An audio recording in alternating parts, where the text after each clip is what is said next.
So my own experience of trying to develop talents is that okay, so like everybody has a dream. Oh, I want to do this. I want to become this. But the thing is, people need to also realize and also ask questions like, what work will it take for me to get where I want to get to? And even from the beginning, it's about you know, thinking and also deciding for yourself what will success look like for me.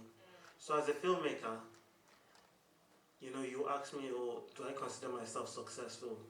Of course, I've made a film, people have watched it, it had an impact.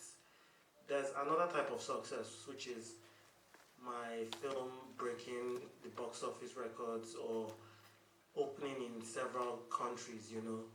I think you have to ask yourself what are some of those um, metrics of success for yourself, and you know strategize and see ways that you can work on that. And one thing that will help you in this journey is community. It's going to be a long journey. My first involvement with film happened in 2011. I just went for a random conference. They launched Final Cut Pro, and I saw the magic happening on screen. And then I slowly crept into this industry, finished my undergrad, went to film school, and for 13, 14 years, I've been grinding, walking the talk and investing in myself. I think creatives need to realize that investing in yourself is going to be important. Investing in educational material and also just putting your money where your mouth is and all that. Um, at the previous collective that I ran, we had like, would I say, two or three screening stages where we made a call for applicants. We made a call for applicants, and at the interview, we asked these people, okay, this is what it's going to take to be part of this collective. You contribute this amount of money every month. This is how it might look like if we make a film and it's successful. We laid everything out. I think creatives need to be honest with themselves, because you deceive yourself that you want to do something and you're not ready to put in the work, and then you're possibly wasting somebody else's time. You need to be clear, because this particular industry, it will work even with you moving with intention. It's not always going to go according to plan, but the intention is going to help. So I would say invest in yourself, be prepared to spend that money. It's not going to happen any other way. Nobody's going to. Yeah, you can show up for Tswa Film Festival. It might be free, it might be paid, there might be a workshop here and there, but a lot of the work that is going to set you apart is going to be done when no one is looking, when nobody is with you. And yeah, I just hope people realize that this is the reality. Yeah, at this point, yeah, I would like to hear from you guys. What are some of your challenges navigating your careers, the industry, and from me at SWA and Ife as a talent manager, how can we help your journey, making it a bit easier? Any questions, contributions? Okay. Someone up there.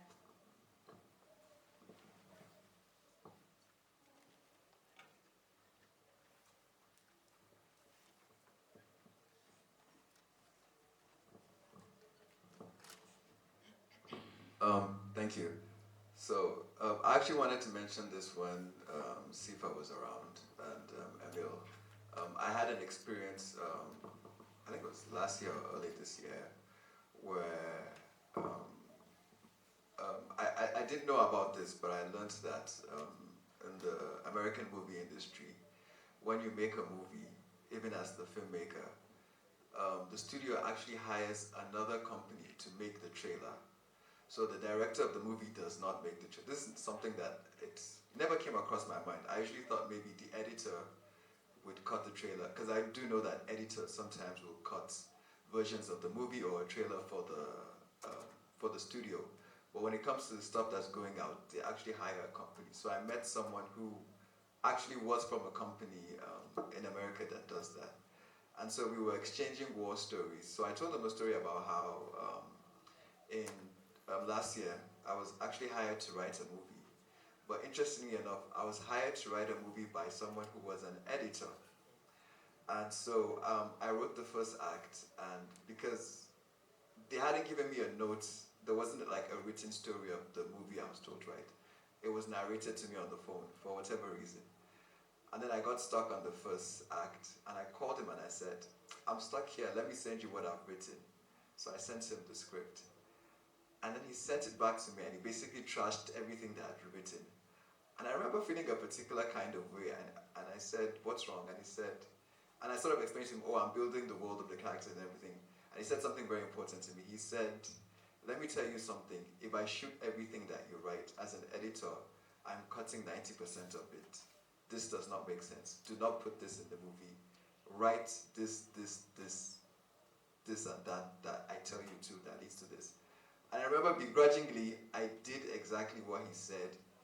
And it was in the process of writing it, I hated it. But as I was writing, I was like, this is actually better than the idea I had in my head. So I was telling the story to the American trailer guy, and he told me another story about when they first came to Lagos, and they were trying to teach people the same thing about editing and all of that. And he said someone refused to listen. And he said it's a good thing that you listened, because you learned a very important lesson, which is that your idea or your way of doing things has to work in line with the structure of the overall arc of how people do things.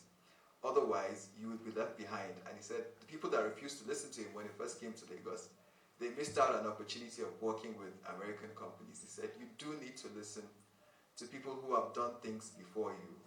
I remember even having a discussion with Ife once, and I asked her about, because I also make music and she knows about it, and I said, what do you think about this? And she said something very important. She said, there's nothing about the fact that you make music on your Instagram page.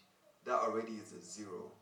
So how are you going to promote something that is already not being promoted by you? How do you expect somebody else to do it? So I think there's a lesson in learning how to, do for yourself what you are expecting other people to do, and also having to learn the fact that you might have a structure of doing things, but when you're working as part of a team, you need to be able to bend your structure, because there are people that know things that you don't know. Just the last story, I remember someone telling me that, someone asking me if I'd ever been on a film set, and I said no. And he said, okay, if you ever write a movie, just know that writing it is the start. The process of actually making it is going to be different. A producer would change something because they can't shoot something. An actor would ad-lib a line that you did not write. The director would change this. So whatever it is you think you've done, you could write the best story in the world. The process of making it, things will get changed. So I think there's a thing about learning how to adapt and knowing where your weaknesses are and knowing where you can play your strength to. So when the editor told me to rewrite the things, he never said your story is crap, he never said your writing is crap.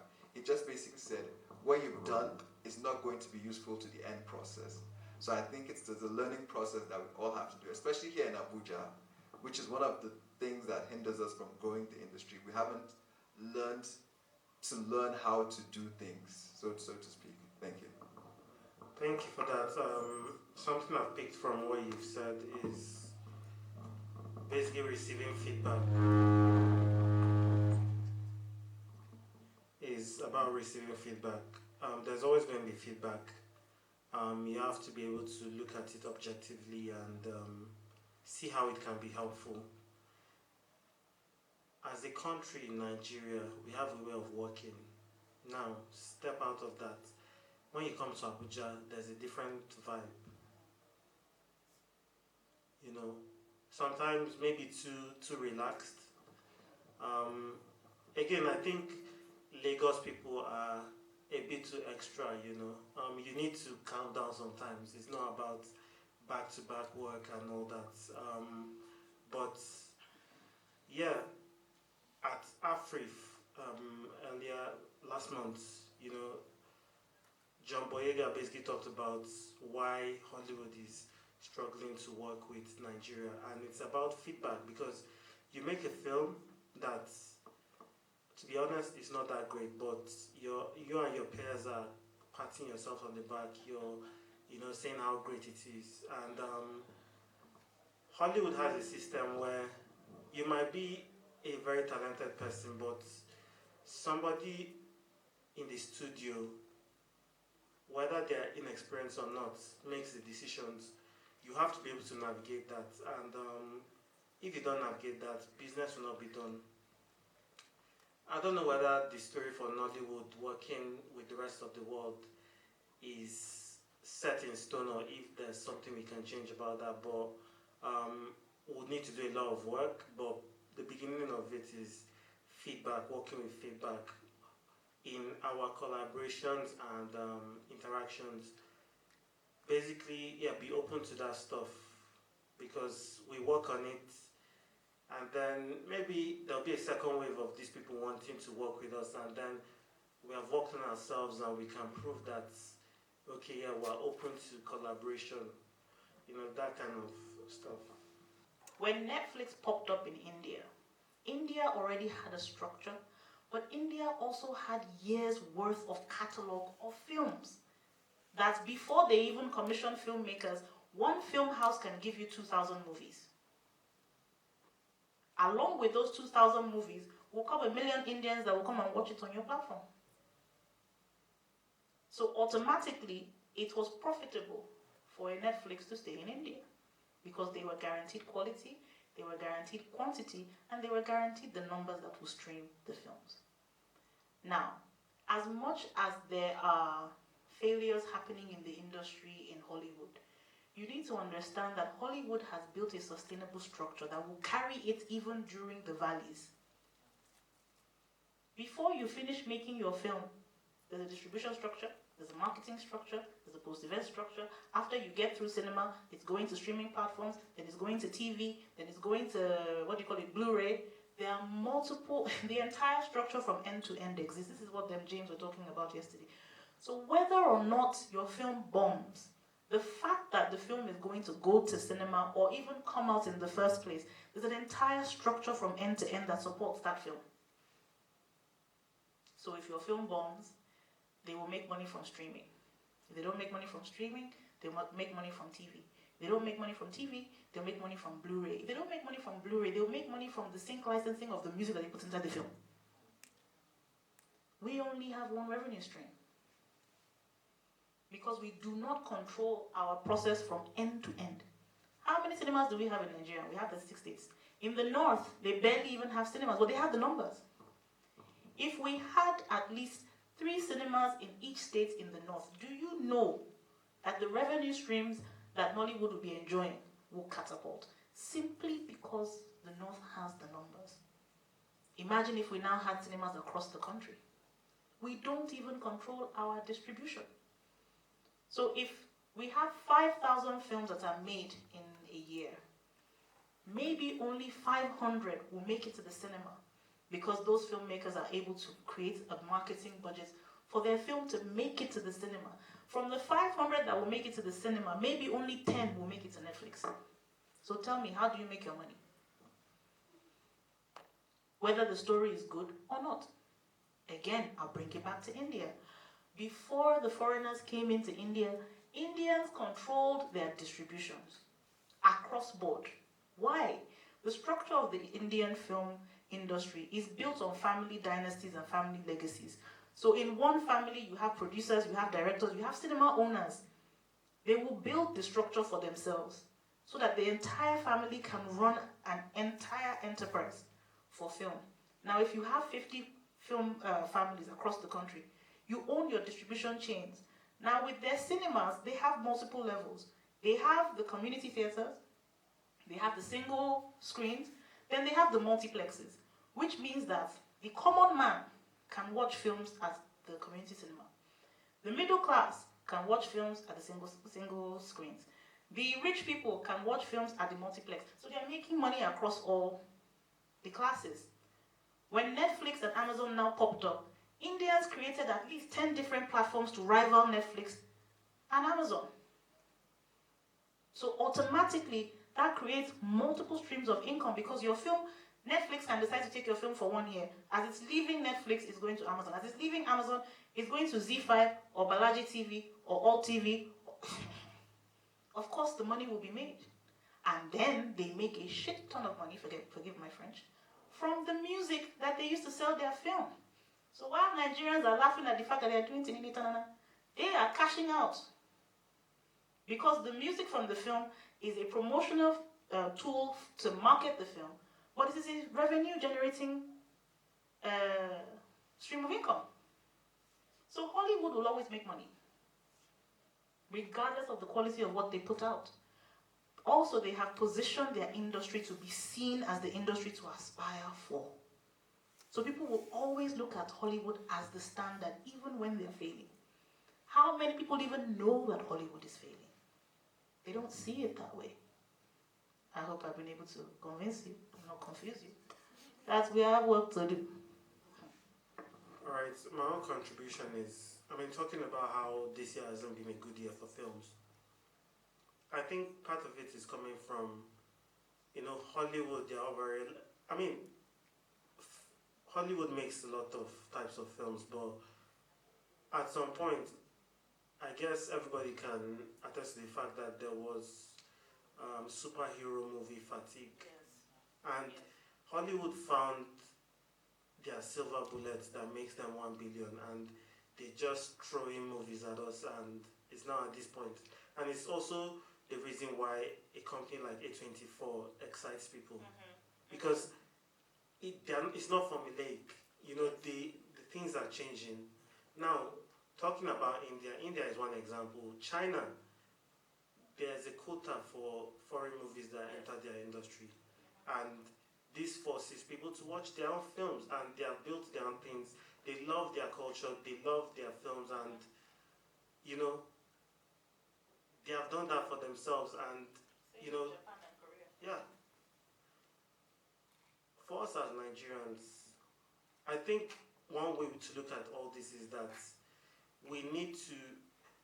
So some people might call themselves creatives, and you might feel like your work is only to be creative. Too bad. You are born in the 21st century, and this is where we find ourselves. Maybe somebody that's born in 50 years will be paid, who knows, like $200,000 in Nigerian terms to direct stuff. But that is not our generation. For us that are here, it is for us to do the work. Same thing with the way this country is run. We believe in the Messiah, the politician comes in and they'll just change everything. Same thing with filmmakers and the industry. There's no system. What stops us as an industry saying we're going to go on the streets and protest? The government must do something about piracy. There are actual sites that people download these films from. When the government was beefing Twitter, they locked that thing down. What stops them from blocking these pirate avenues and all that? Nobody's going to fix this thing for us. We have to do it ourselves. So just imagine, maybe we're 20 in this room. In our own little way, you're not taking on something too overwhelming, but in your own way, with some of the challenges you face, you're trying to solve something. And then again, we're talking, we're collaborating, we're in the community, we're talking to each other. You're trying to do this thing. I might have things to contribute or support you, and we're supporting each other, and we're solving multiple problems, and we're moving the needle forward, so that the next generation will come and chop from the creative industry. The whole world is moving. It's the decade of creatives, creative economy, all that, and nothing much is happening here. I feel let's try to be problem solvers, and yeah, like there has to be some kind of government involvement. So However, we're going to get there. We need to come together. Again, as I said, we're a committee of 20 people. We show up and block the Senate building and say, we want to talk to chairman of this committee, and we try to make our points. Maybe they'll listen to us. If I go alone, almost definitely they are not going to listen to me, but we need to start from somewhere. They have to listen. Again, when all the money of tourism, because we've been selling the country well, starts flowing in, is what is going to fund the government, but we need to play our parts basically. Any contribution? Just to add one thing as you're about to ask your question. Yeah. As much as we invest in the art of the art, we also have to invest in the business of the art. Everybody's focusing on how can I create. They're not figuring out how to create sustainable businesses from what they're creating. Right. So, and this is like an observation of mine. What would you say? Would you say the future of Nollywood films and series in general has place in something like YouTube? Because anytime if you open the trending tab on YouTube, it's just filled with Nigerian movies, Nigerian series. You see things you haven't even heard of exist, and I am wondering how is this just there? And they have hundreds of thousands of views. I think just a couple months ago there was this whole Korean, Nigerian. I don't know if anybody saw it. Yeah, it was making waves online, and I think the series itself probably has millions of views now. So it has me wondering, rather than just focusing on getting Nigerian films to the big screen, what if they just put all their resources into YouTube and the likes? Would that be viable? We had this conversation yesterday. So,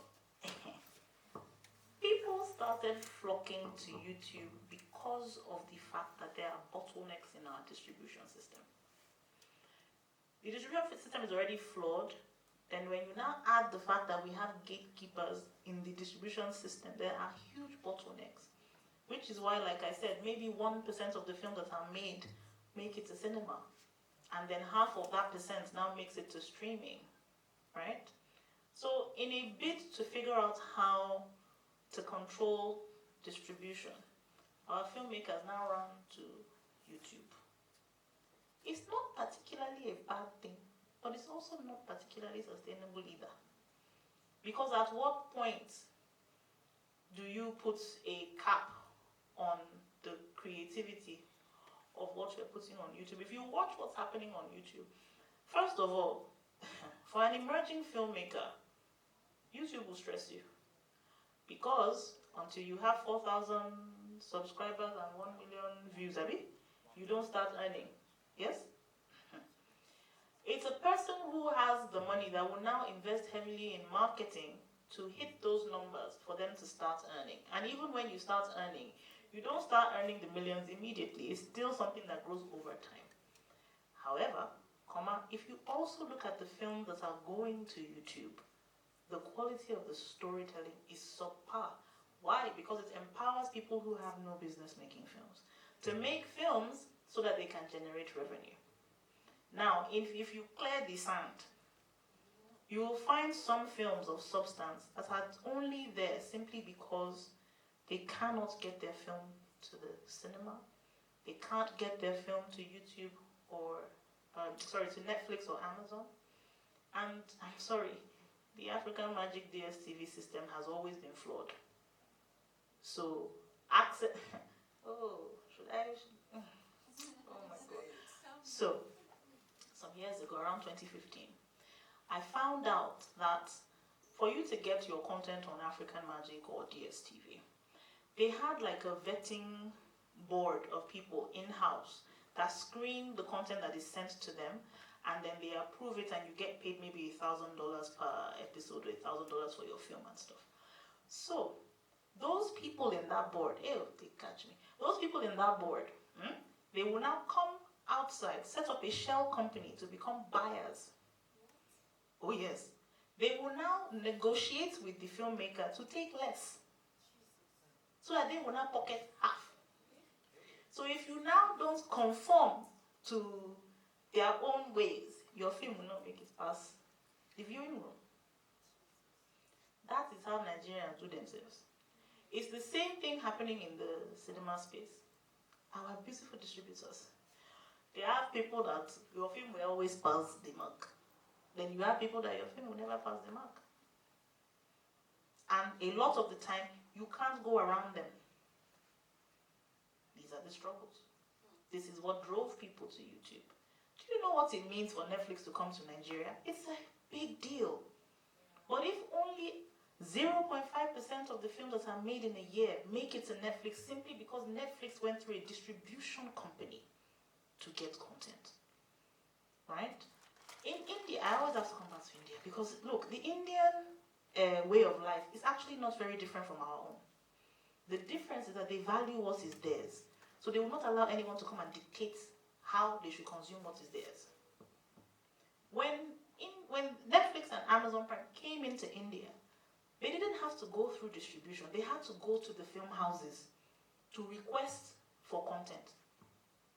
They didn't have that middleman that was controlling what goes to Netflix and what does not. So it was an open field for everybody. Again, because every film house has a catalog of movies that they directed, produced, and distributed by themselves. So who are you that will now say one distributor will come and collecting film from us? But in our own case, distribution no day, access no day. You now have gatekeepers that are now reducing what gets to Netflix simply because they want to control the narrative and control what is distributed. This is why they're on YouTube, because they work you. It's not sustainable. It's not for everybody, and the quality of what is being created will continue to decrease because filmmaking is expensive.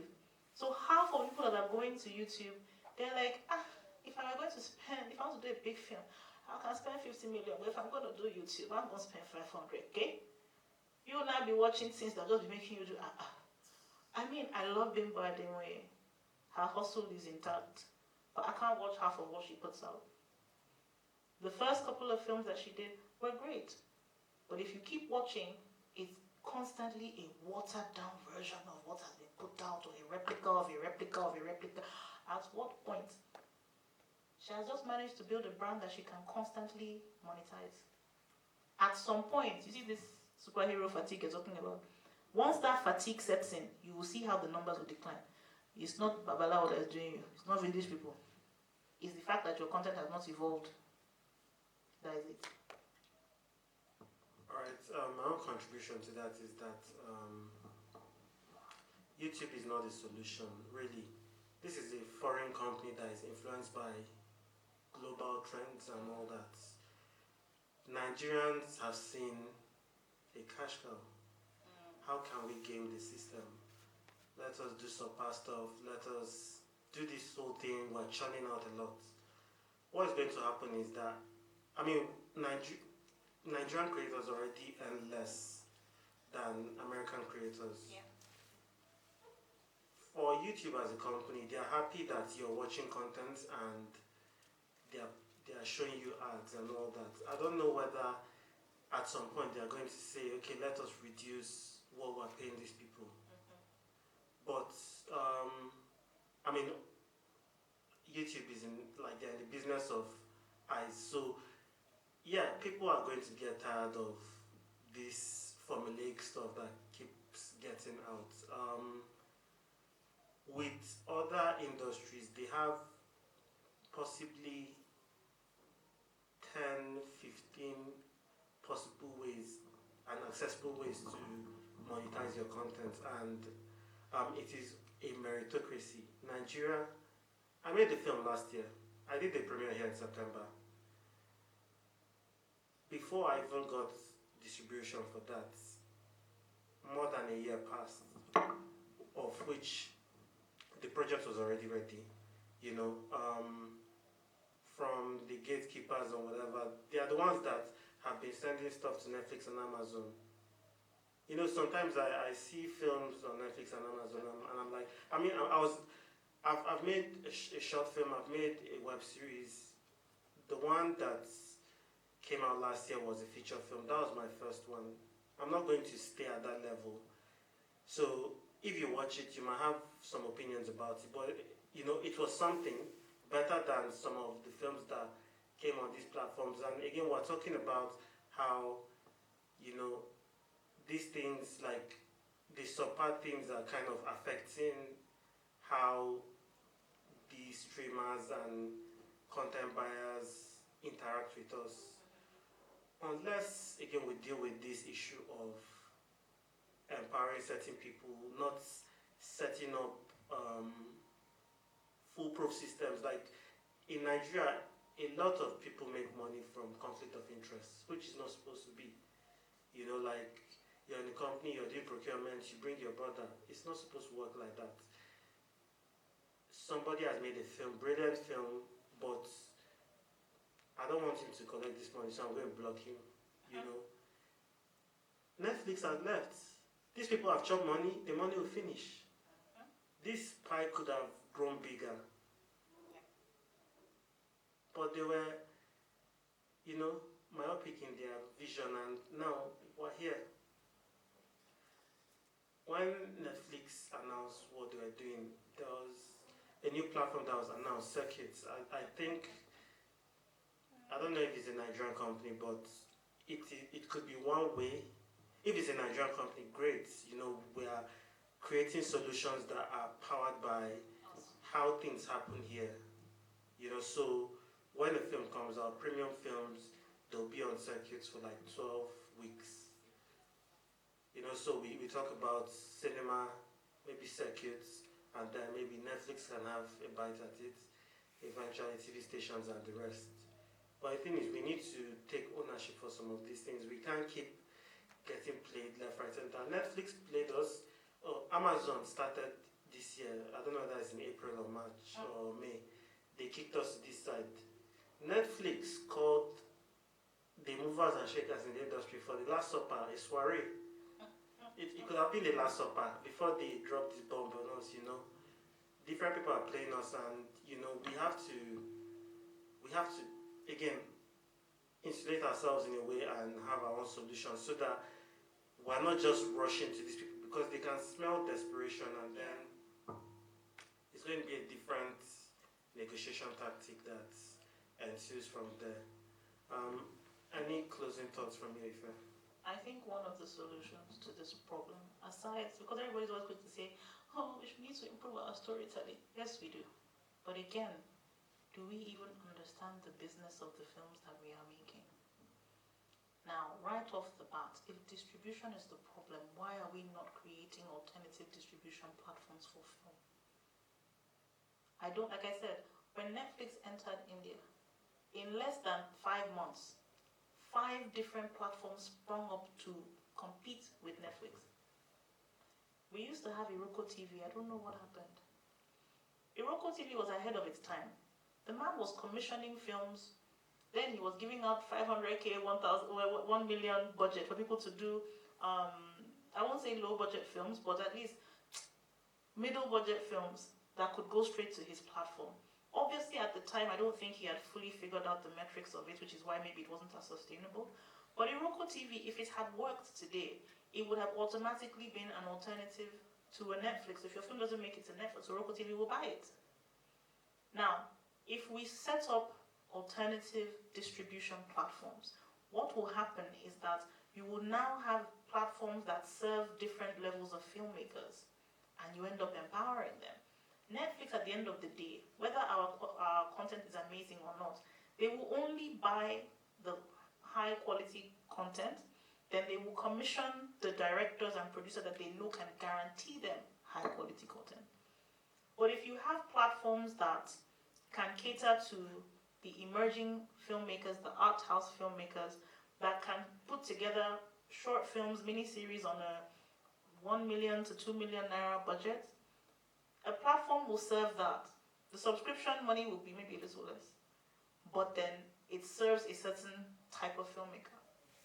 Then you have the next platform that will serve the people in the middle, the people who have the capacity to do long form content that might not necessarily make it to TV but can make it to a platform like this.